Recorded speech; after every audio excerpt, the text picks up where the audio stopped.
Today, I want to share 10 bad money habits that were keeping me broke for years. Nowadays, when it comes to money, it seems like a lot of things are working against us. There's a housing crisis in many Western countries, groceries are expensive, Food prices are predicted to go up between 4 and 6% in 2026. AI is coming for your job, They took our jobs! They took your jobs! They took your job! Took your job! and the whole world feels like it's in turmoil. If only you could make more money, right? That would fix everything. That's what I thought too. I was a corporate lawyer, got promoted, earned more every few years, yet I still felt financially stuck. But the uncomfortable truth is that money problems are often habit problems. So I'll share 10 bad money habits that were quietly draining my finances so you can avoid them and hopefully start making better choices in the future.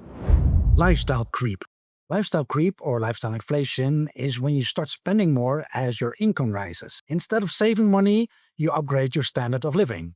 I had a phase where I went through that. I started working as a corporate lawyer for a big firm in the Netherlands in 2005. Now, my starting salary wasn't what a starting lawyer in London or New York City makes. They start on a six-figure salary. That's crazy. My starting salary was €2,700 gross a month, which was about 1,800, 1,900 net.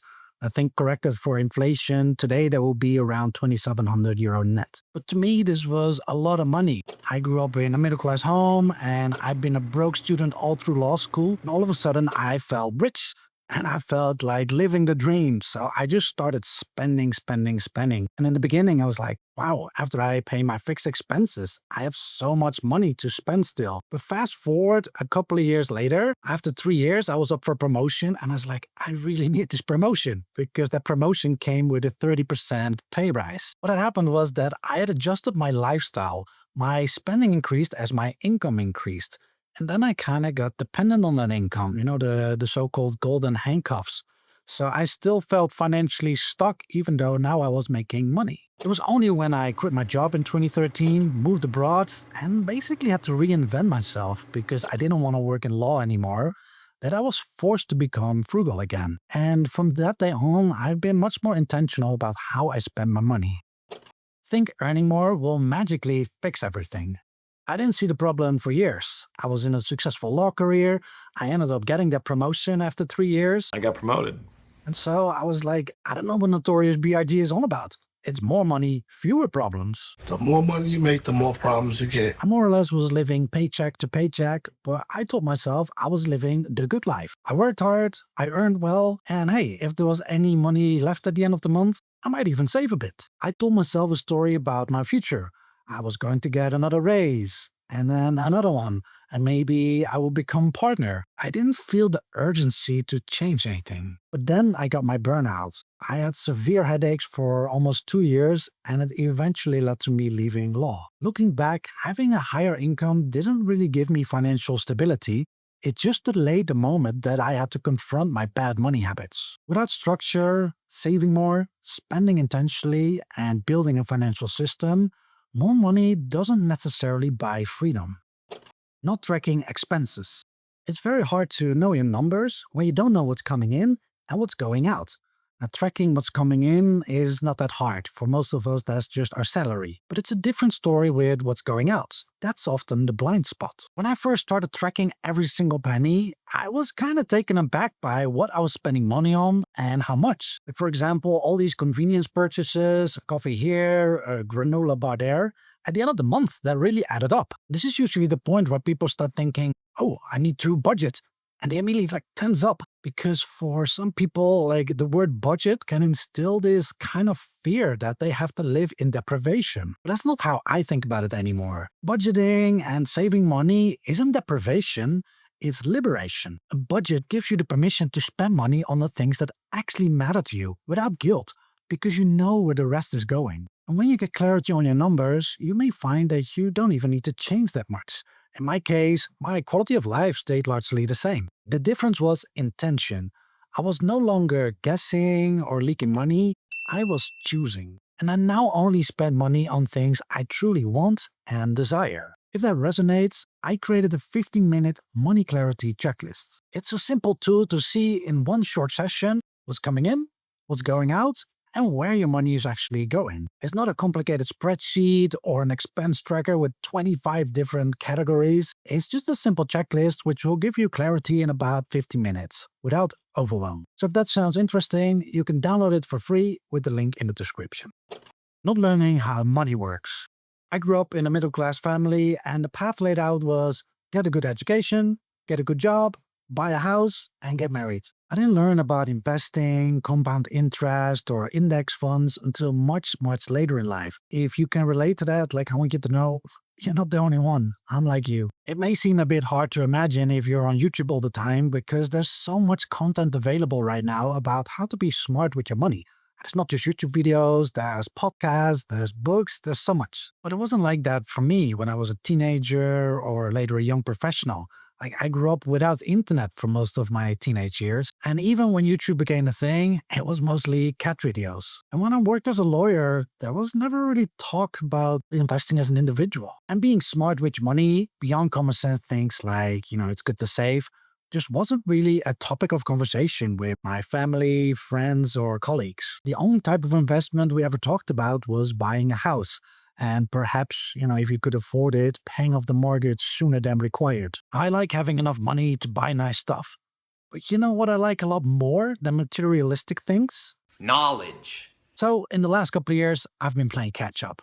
Some great money books I've read recently are The Psychology of Money by Morgan Housel, I Will Teach You to Be Rich by Ramit Sethi, The Simple Path to Wealth by J.L. Collins, and Your Money or Your Life by Vicky Robin. Better late than never, but I wish I had access to all this information earlier in my life.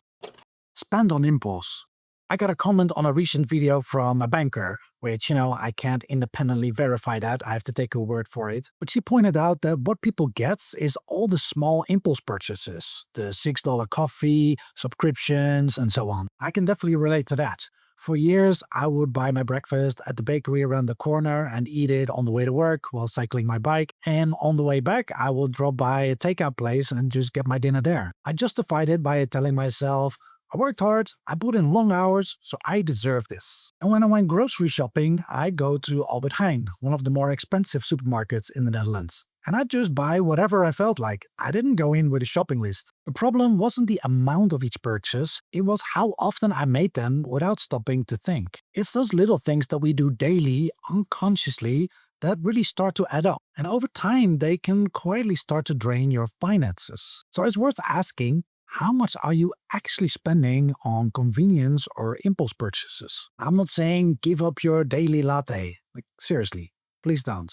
That will only leave you caffeine deprived, and none of your family and friends need that. These small purchases can be fine when you know your numbers and you're intentional about them. But when you don't, they can slowly derail you. With impulse purchases, I found that the fix wasn't more willpower, it was being prepared. For example, by going shopping with a shopping list and then sticking to it. Or creating a pause, like the 24-hour rule, where I wait a day before going ahead with a purchase, so I can ask myself, is this really worth it?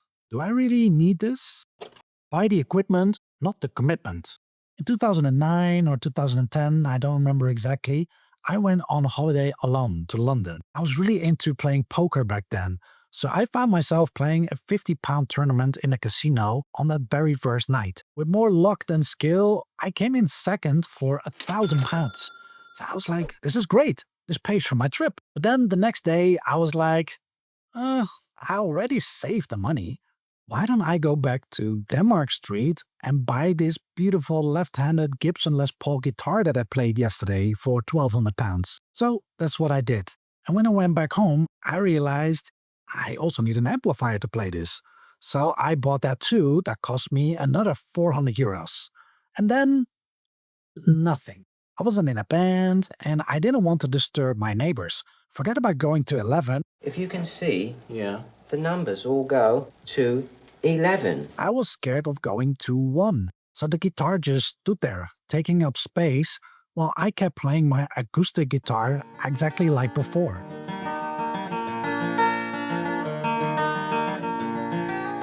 So the lesson is, before buying the equipment, ask yourself what commitment you're actually willing to make with your time, energy, and lifestyle. If you're not ready for that part, the gear won't change anything. except the number on your bank statement. Not having an emergency fund. Because I didn't prioritize saving, I basically lived paycheck to paycheck for years. But when you save, you have money for a rainy day. It's like insurance. There's a level of comfort in knowing that should something happen, you're prepared. You don't immediately have to go into debt. So at some point, I got straight with myself. What if something happens? What if I lose my job? What if there's a big problem with my apartment that's costly to repair? I then set the goal to quickly save €10,000 and make that my new zero. Like, I was never allowed to go under that number again, except for absolute emergencies. And I still follow that rule today. Believe that money is just math. Last year, I read The Psychology of Money by Morgan Housel. It's great. It's one of those books that quietly rewires how you think. Not because it gives you tactics, but because it explains why we do what we do with our money. One of the key points Housel makes is that our relationship with money isn't driven mainly by math or by logic. It's driven by our behavior, our emotions, and our past experience. He writes that we all do crazy stuff with money, but no one is crazy, because we're all relatively new to this game, and what may look crazy to you may make a lot of sense to me. For example, if you grew up poor and your parents were fighting about bills all the time, you'll treat money differently than someone who grew up in a stable, middle-class household. And the same is true if you grew up during a recession versus a period of abundance. So money is not just numbers, it's tied to safety, status, fear, and identity. Sometimes the best thing to do with your money is the reasonable choice, not the most optimized or rational choice, just so you can sleep at night. Avoid money conversations. I don't know if it's a Dutch thing, if it's our Calvinistic tradition, not wanting to show off, but I'm surprised by how open some people talk about their income line, sharing specific numbers. But where I'm from, we don't really talk about that. Like, I don't know what my friends, my parents, or my siblings make. The downside of that, though, is that it's also hard to learn from other people's mistakes. Or your own even, because who is going to point out that you're making a mistake? That's why I love Ramit Sethi's podcast, Money for Couples. When I first discovered it, I binged through like 5 or 6 episodes. It was wild. It kind of felt illegal, like I wasn't supposed to be a fly on the wall with these private conversations. But I learned so much from them, not just about money, but also about the psychology behind it, like how many of our financial decisions we make today are influenced by how our parents handled money. It inspired me to also have conversations about money with people close to me. I feel learning about personal finance and having these talks is empowering. So here's a simple suggestion. Have one honest money conversation this year with someone you trust. Not to compare numbers, but to learn. Talk about habits, worries, your struggles. Money gets less scary the moment it stops being a secret. Focus only on saving.